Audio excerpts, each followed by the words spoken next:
τα πάντα. Από το πρώτο λεπτό ο Μάνθος ο Ματθαίου με τον Θοδωρή Χατζηθεοδωρίδη και το Σαξό VTS των 1600 κυβικών εκατοστών πάλι ποτέ κυπελούχος της εθνικής κατηγορίας. Κέρδισε τα 1600 της γης στο ψηλότερο σκαλί του πόντιουμ και ήταν τρίτος γενικά στην normal κατηγορία, απολαμβάνοντας έναν αγώνα που χαρακτήρισε υπέροχο.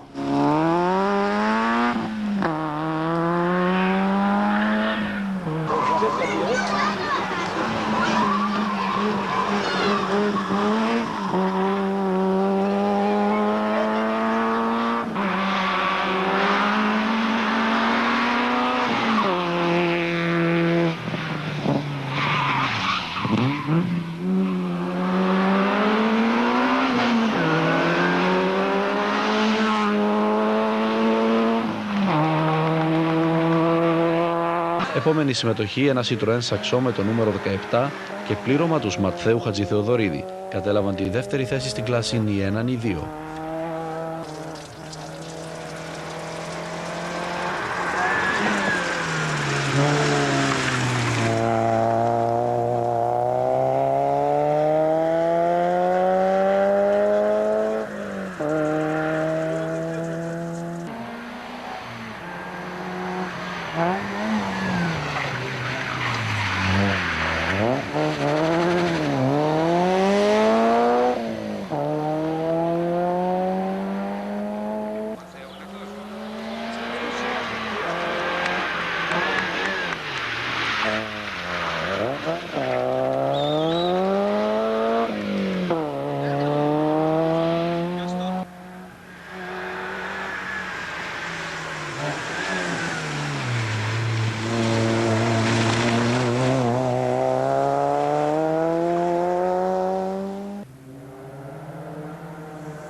Απλά με ταλαιπώρησε φοβερά η τελευταία ειδική λόγω μίχλης. Δεν βλέπαμε καθόλου. Αυτό ήταν για όλους βέβαια. Όχι, ορισμένα πληρώματα επειδή ήταν μετακινούμενοι ο μίχλη, ξέρεις τι γίνεται. Ορισμένα πληρώματα αλλού τη βρίσκαν, αλλού δεν τη βρίσκανε. Εμάς μας έτυχε πολύ και με κούρασε εμένα προσωπικά πάρα πολύ τα μάτια μου. Νούμερο 71, Μάνθος Ματθαίου και Κώστας Σαράντος μέσω του Saxo VTS.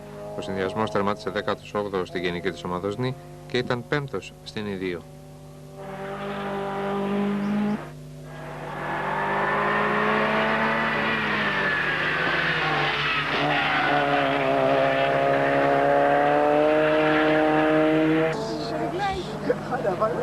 Εσύ, θα πάρεις πάγκεν που περιγλάει.